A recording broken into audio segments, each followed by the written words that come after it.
বিদেশে বসেও করতে পারবেন শখের বাগানের পরিচর্যা। মোবাইল টিপেই গাছে দিতে পারবেন পানি, সার সবকিছু। তোমার একটা সফটওয়্যার সিস্টেম আছে যেখানে সার এবং পানি অটোমেটিক্যালি, যাতে বাসায় কেউ না থাকলেও জাস্ট মোবাইলের মাধ্যমে অটোমেটিক ভাবেই ব্যবস্থা করা যায়। বাগানে না গিয়ে যে কোনো জায়গায় বসেই গাছের অবস্থা পর্যবেক্ষণ করতে পারবেন মোবাইলের মাধ্যমে। ঘরে শুয়ে বসেও গাছের খবর নিতে পারবেন আপনিও। গাছের দিকে তাকাইলে আমার মনে হবে যে এই গাছে ফল দরকার, তাহলে আমি সফটওয়্যার মাধ্যমে এই জায়গা থেকে করব যে কতটুক আমার দিতে হবে। ঠিক আছে, আমি যদি 50% দিতে চাই এই জায়গা থেকে আমি নির্ধারণ করব যে 50% এনার্জি দিব। তখন এই সফটওয়্যার কন্ট্রোল যাবে, মানে সিগন্যালটা যাবে কন্ট্রোলার থেকে আপনার করবে কতটুক দিব, সেটা মেকানিক্যালের অংশতে যাবে। মেকানিক্যাল থেকে সে গাছে এতটুকু উপাদান সে দিয়ে দিবে। শুনে অবাক হলেও একটি মাত্র সফটওয়্যার ব্যবহার করে সহজ উপায়ে যত্ন নিতে পারবেন নিজের শখের গাছের, এমনটাই দাবি করছেন উদ্ভাবক আমিনুল ইসলাম। যেহেতু এটা সফটওয়্যার মাধ্যমে সবাই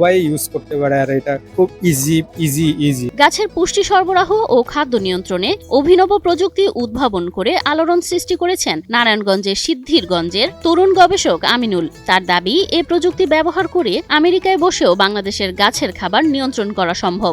আমি যদি এটা আমেরিকাও চলে যাই, এটা বাংলাদেশে আছে, তাহলে আমার গাছে কি দরকার আমি ওই জায়গা থেকে বসে করতে পারবো। যে ফল আনতে চাইলে ফল আনতে যাবো, গাছ যদি না আমি ফল আনতে চাই না, আমি গাছ শুধু খালি বাড়াবো, উপরের দিকে উঠাবো। তাহলে ও শুধু সফটওয়্যার নির্ধারণ করা হবে যে তখন আমাকে ফুল ফলের উপাদান দিব না। নিজ বাড়ির ছাদ ও খালি জায়গায় পরীক্ষামূলকভাবে এই পদ্ধতি প্রয়োগ করে অসাধারণ সফলতা পেয়েছেন বলে দাবি তার। কেউ যদি 1 মাসে যদি আমার প্রযুক্তিটা ইউজ করে, সে সারা জীবন সে প্রযুক্তিটা ইউজ করবে আমার প্রযুক্তিটা। প্রথম পদ্ধতিতে 2টি বোতলের মাধ্যমে গাছকে পরিমিত পুষ্টি সরবরাহ করা হয়, যার মধ্যে একটি এনার্জি বোতল, অন্যটি ফুল ফল তৈরির বোতল। এনার্জি বোতলে থাকে মুরগির বিষ্ঠা, নাড়িভুড়ি ও সবজির অবশিষ্টাংশ।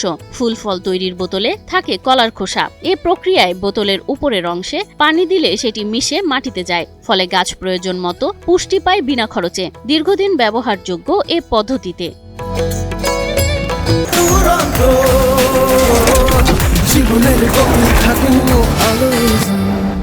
দ্বিতীয় পদ্ধতিটি আরো উন্নত। এই পদ্ধতিতে সফটওয়্যার ভিত্তিক গাছের খাবার নিয়ন্ত্রণ করা হয়। এতে রিসিভার, মেকানিক্যাল ও ইলেকট্রনিক 3টি অংশ থাকে। ইন্টারনেট সংযোগ থাকলে পৃথিবীর যে কোনো স্থান থেকে বোতল দুটির পানির মাত্রা নিয়ন্ত্রণ করা যায়।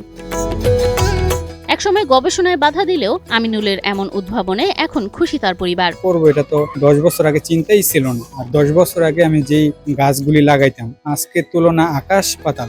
তখন গাছ লাগাইয়া আমি কোনো শান্তি পেতাম না, যে গাছে ফলন আসলো না বুঝতাম না যে কি জন্য। কিন্তু এখন একটা গাছ লাগাইলে বোঝা যায়। স্থানীয় কৃষি কর্মকর্তারা বলছেন, আমিনুলের উদ্ভাবন সত্যি অভিনব।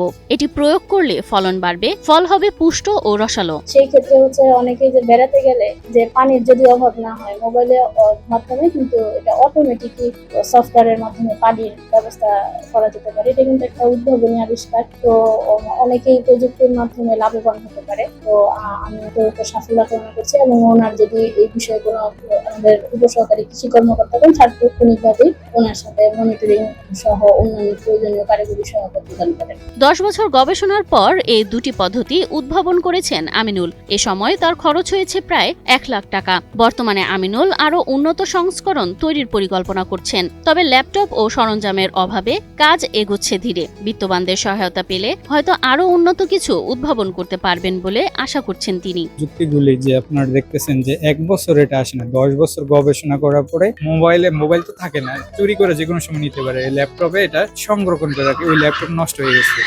এই ল্যাপটপটা যদি সরকারের বিভিন্ন সহযোগিতা করতো, তাহলে তো আর অনেক জিনিস আবিষ্কার করা সম্ভব হয়েছিল। প্রতিবেশীরা এখন তাকে ডাকেন তরুণ বিজ্ঞানী আমিনুল বলে, কারণ তার উদ্ভাবন দেখিয়েছে সীমিত সম্পদেও বড় স্বপ্ন বাস্তব হতে পারে।